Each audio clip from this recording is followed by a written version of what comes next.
Olá, bem-vindos a mais um vídeo aqui do canal Gileb. Hoje eu queria apresentar um circuito bem simples e bastante útil, que é a carga ativa DC. É um circuito bem simples para implementar uma carga ativa para executar alguns testes. É um instrumento de bancada muito útil, né, na verificação de fontes, né, projeto de fontes, teste de baterias, consumo de baterias, etc. Né? Para quem não sabe, a carga ativa DC é um elemento um equipamento que você consegue controlar a corrente. É como se fosse um resistor variável no qual você controla a corrente, né? Então, ele funcionaria como se fosse um resistor variável. Você aplica uma alimentação, que é da sua fonte que você deseja fazer o teste, e você controla essa corrente que será drenada da fonte. Então, é muito útil, como eu disse, para testar fontes, testar baterias, etc. Como o circuito funciona? Uma corrente proveniente da bateria vai circular através desse resistor e desse transistor. Com o fluxo de corrente através do resistor, será uma queda de tensão. Essa queda de tensão será levada até um amp-op, que será comparado com o valor de referência. E assim o amp-op tentará sempre manter, né, as duas entradas, inversora e não inversora, iguais. Então ele fará o controle, no caso aqui, de um FET, né, um MOSFET de canal N, para que ele controle a corrente, né, desse circuito, mantendo sempre aquela tensão constante aqui no resistor de carga, com base no valor ajustado, certo?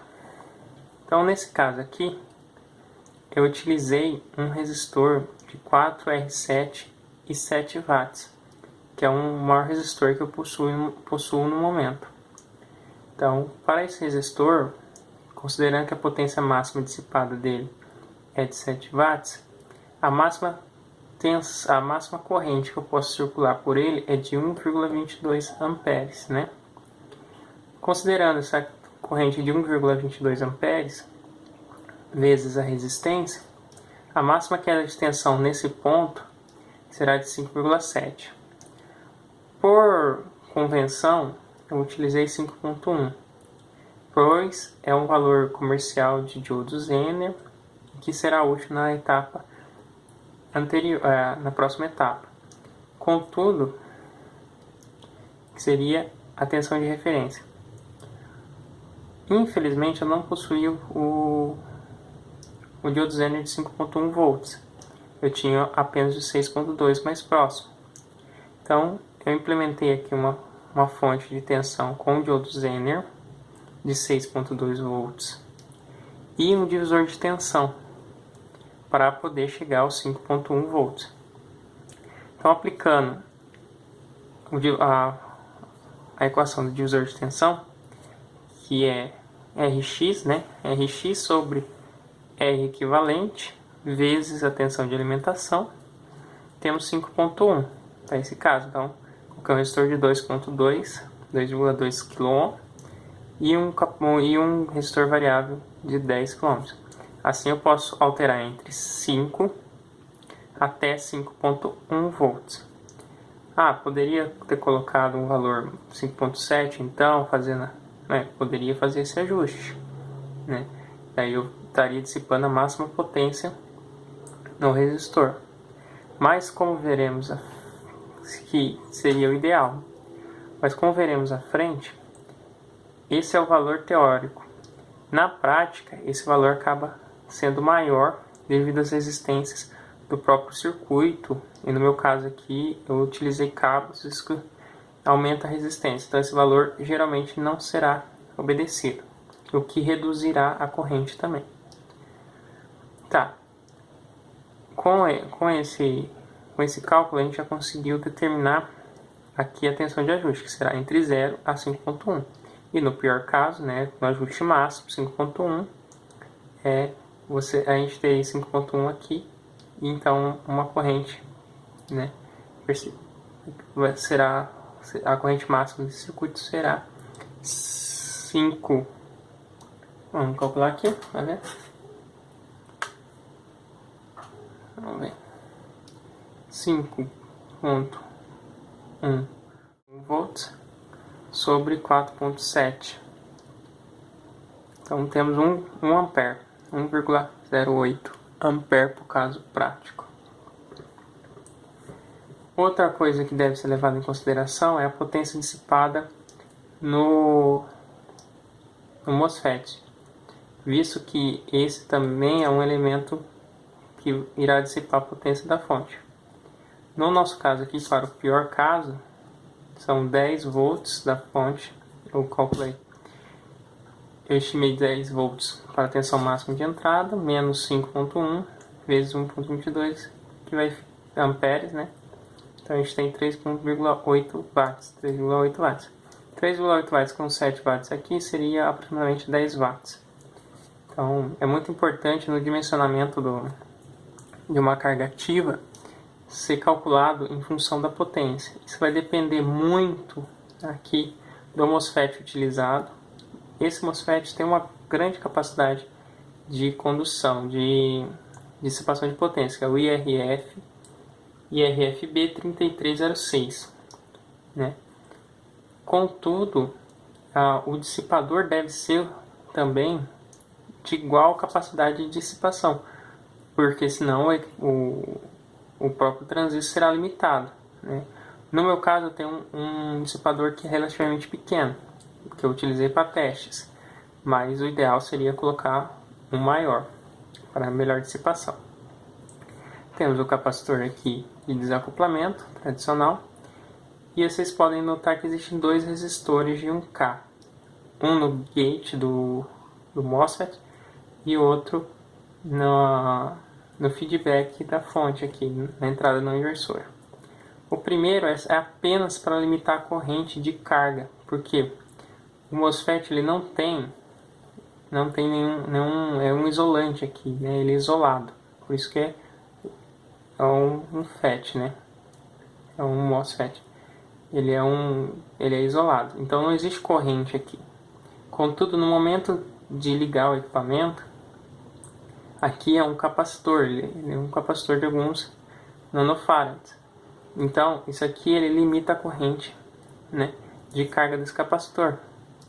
Ele não tem influência nenhuma no circuito. Inclusive, poderia ser ligado de forma direta, sem ser colocado esse resistor. Mas esse resistor é apenas para uma proteção, né, para não danificar a saída, né, do amp-op.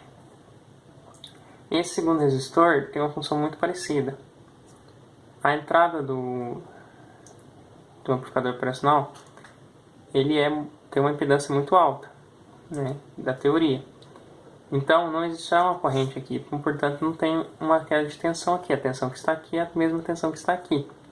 Porém, se acaso houver uma abertura, algum tipo de falha do circuito, para que o equipamento não seja submetido a uma corrente muito alta, né, uma tensão muito alta que poderia provocar uma condução. Daí isso vai limitar a tensão desse ponto. Então ele é apenas para isso. É uma proteção caso haja um curto, uma sobretensão nesse ponto. Abertura. Então esses dois resistores são apenas para proteção. Um valor de 1K tradicional. Agora vamos ver o circuito funcionando.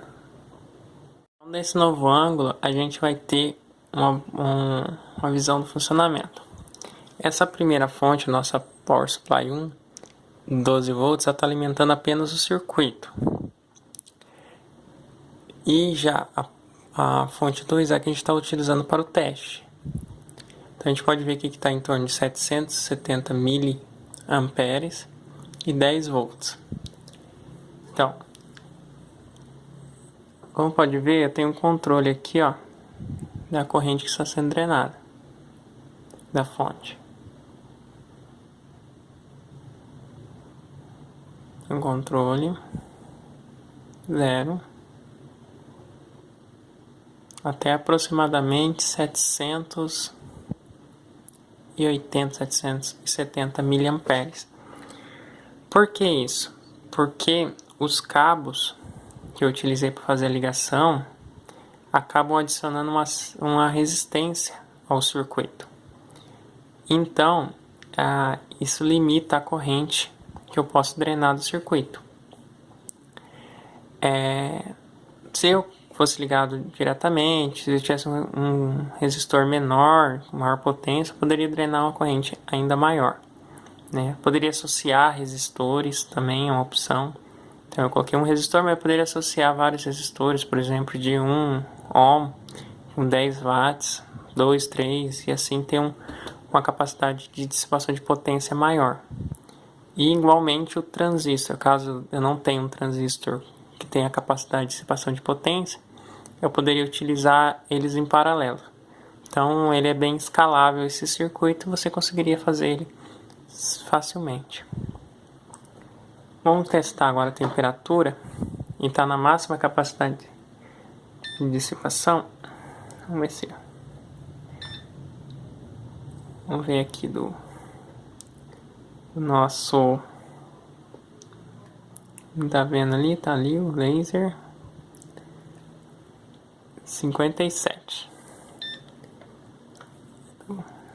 Nosso dissipador. 57 também. Olha, 57. Deixa eu ver aqui, peraí.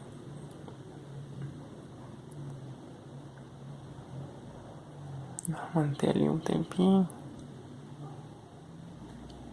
57. Chegando até 70. Então seria o máximo de capacidade de dissipação do circuito. Bem, gente, por hoje é só. Espero que tenham gostado do vídeo.